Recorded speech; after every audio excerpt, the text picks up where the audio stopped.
Now, recently, Nomiki Konst and other progressives were attacked by some faux liberals over at MSNBC. Wonderful.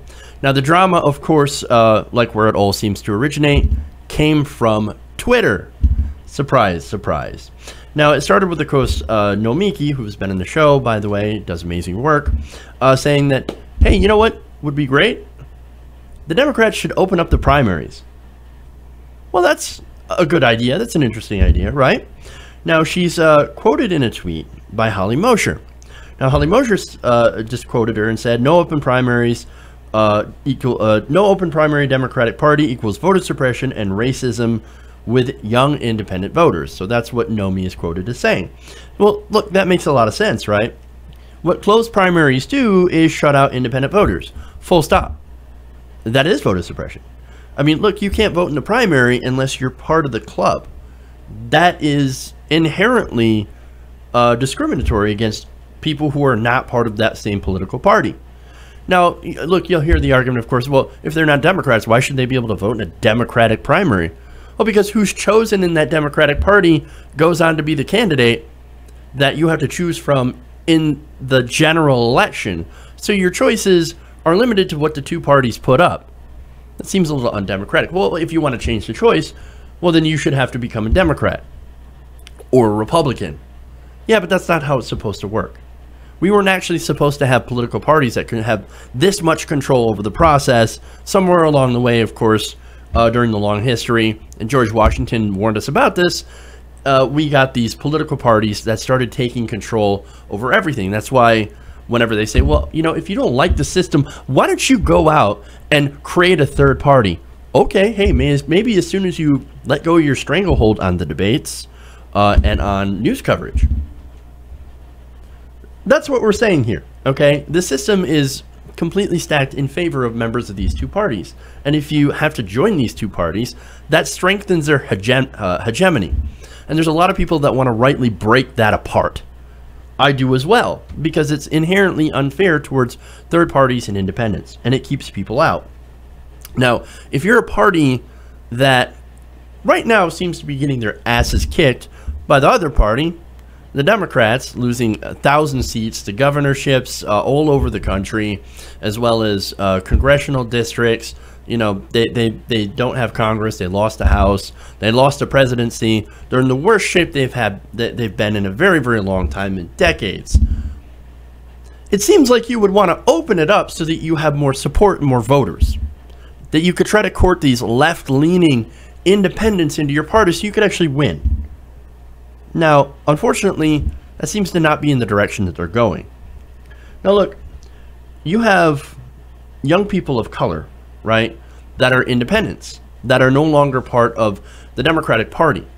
There was a huge, huge Dem exit that happened, where a lot of young progressives of every different colors, be it Latinos, African Americans, and Asians, as well as white people, have left the Democratic Party, and they are now they're still overwhelmingly progressive, but they're no longer registered Democrats. Well, these people, I believe they should be involved in democracy. And I think most rational people would also agree that, hey man, if they want to be involved in democracy, why should they have to join up as a party just to vote in a primary when you could vote as an independent in the national election, in the general election? Why are the rules different? Now, she puts that tweet out there, and what kind of response does it get? Well, we'll start with Alex Leo.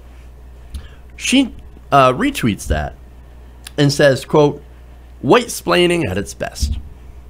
Ah. So that's the response from a Hillary Clinton supporter. Now, what kind of an argument is that? Look, she's not even addressing the issue of voter suppression. Millions of people not being allowed to vote because, you know, they're not registered as a Democrat, or, as we've seen in the election, their registration was messed with so that they weren't able to vote. And we had that issue too. But all those concerns get brushed aside simply by saying, oh, white-splaining. You're white-splaining. That's an incredible cop-out. And of course, look, I already see the comments here that are coming. Jeff, look at this white guy white-splaining to try to white-splain to Joanne Reed. How disrespectful. Let's ignore every valid point he brings up to push back, just because he's white. So apparently, because I'm white, I cannot have an opinion that will be taken seriously by these people, even though I'm right on the facts. Again, a very, very convenient cop-out, right?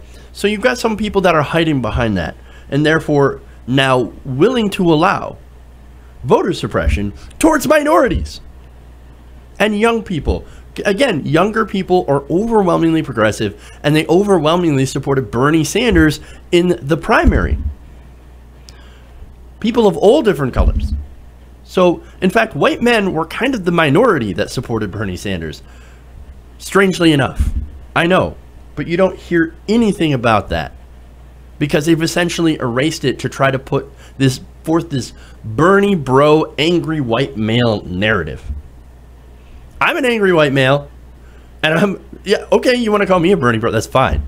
But to the young African American woman who protested against Hillary Clinton and said, I'm going to vote for Bernie Sanders, don't whitewash her. For God's sakes, you're doing yourself a disservice. Now, that's not the worst reaction, of course.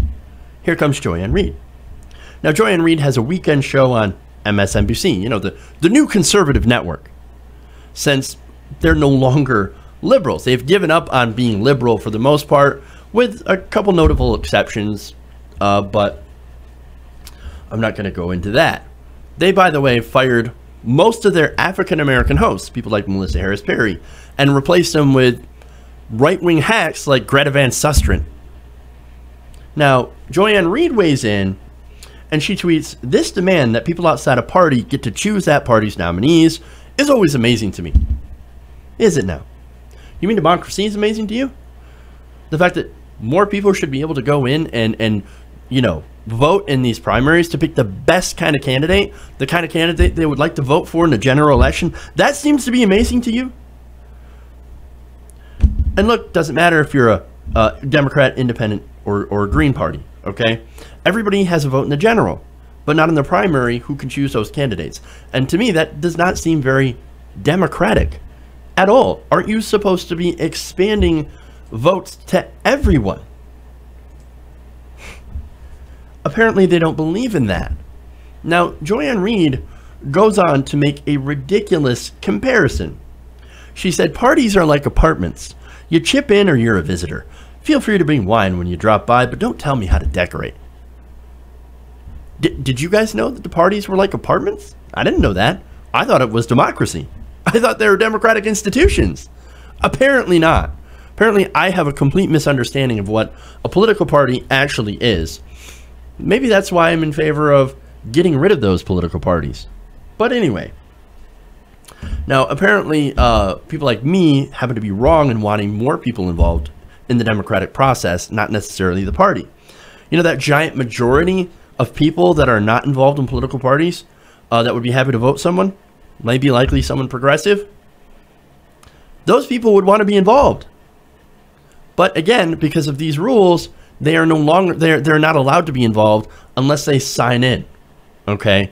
Or they sign on to be part of this arcane institution, the Democratic Party, or whatever political party. Again, this is something that wasn't actually supposed to be a thing in America, but here you have, it's a thing. It's a thing. Now, she will continue to dump on independents. She said, "It's like saying, I'm not going to be your roommate, but I demand the right to help you choose an apartment since I might visit one day." Again, not an apartment. "In fact, not only do I not want to be your roommate, I intend to trash whatever apartment you pick when I visit, but let me pick the place." Again, ridiculous in comparison. "Am I going to chip in on rent? Nah, that's your problem. Utilities, food. How dare you patronize me with your establishment corporatism?" That's a definite jab at progressives. "I have no intention of participating in any way in the maintenance of your apartment, but how dare you exclude me from the choice?" That is, of course, part of her continuing tweet storm about this issue. But again, her comparison is ridiculous. Political parties are not apartments. They're not apartments. This is apples and oranges. You're talking about voting. People being able to be involved in choosing a political candidate that the country is going to vote for to rule them for the next 8 years. Well, 4 years, obviously, for a term. But usually incumbents tend to win re-election, so that's why I say 8 years. And look, second of all, this is just a bad comparison. More people, you should want more people involved in your primaries. You should want more people involved in the Democratic Party. And that's unfortunately what Bernie Sanders did. He brought in millions of young people into the Democratic Party. Millions of people that signed up, young people, people who weren't normally involved in the political process. He got them to sign up as Democrats. And of course, later on, they voted for Democrats. It wasn't enough to counter Donald Trump, but at the same time, he did bring those people into the party. He brought money into the party. The one thing, of course, that they're after is his email list, which he has not given them. But everything else, he has. But see, the problem is, when you only get a small group of people voting in the primaries, that candidate is only going to reflect that base. That's why for so long, Republicans were choosing horrible candidates, and they would get slaughtered. Those horrible candidates reflect the base. That's why they had to go crazy, crazy right-wing during the primaries and then hope that everybody completely forgot about everything the Republican candidate said during the election. That's what they did. So there's an inherent problem with just allowing the base to vote in these primaries. You should expand it out to everybody. They should be open. Now, don't you want more? Shouldn't you want more of these people involved? More people who are going to vote in the general election involved if you wanted to win a general election? You would think. Now, there's one more tweet, and here's the best one. Bernie and his followers are like that college friend who stays at your place for weeks, pays zero, eats your food, and trashes your aesthetic.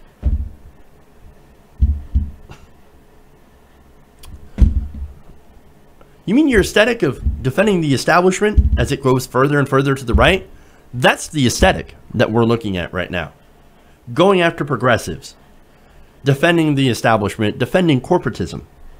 Look, Bernie Sanders, again, brought millions of people into the Democratic Party, many of which afterwards campaigned it and voted for Hillary Clinton to avoid Donald Trump. But hey, let's ignore those people because they don't fit into my narrative. And anyone pointing that out is a white-splaining Bernie bro and shouldn't be listened to. Not to mention anyone who's pointing out how Bernie Sanders is popular among 80% of Democrats and 60% of the country, as well as among being very popular among independents. Well, you're also a white-splaining Bernie bro. So just go away and shut up. Bernie bro. Sexist. It's ridiculous. Ironically, they're erasing the millions of people of color that support Bernie Sanders, and more importantly, progressive ideas. We don't just like Bernie Sanders because he's Bernie Sanders. We like the ideas. Progressive ideas. And the reason that people flocked around Bernie Sanders was because he's been championing these ideas for decades. And he has been very consistent on these ideas. If you had someone with that same record, doesn't matter who it is, white, a white person or somebody who's black, whatever, that has been championing those ideas for 30, 40 years, those same policies coming up in the Democratic Party, we would support them. It doesn't have anything to do with Bernie Sanders. It's about the ideas. Those ideas that the Democratic Party right now is fighting against. Medicare for all, a living wage, free college tuition. Those ideas, going after the banks, taxing the rich, all incredibly popular ideas. They happen to be super popular, but they also happen to be the right thing to do. And things that will actually make the country better for everyone else.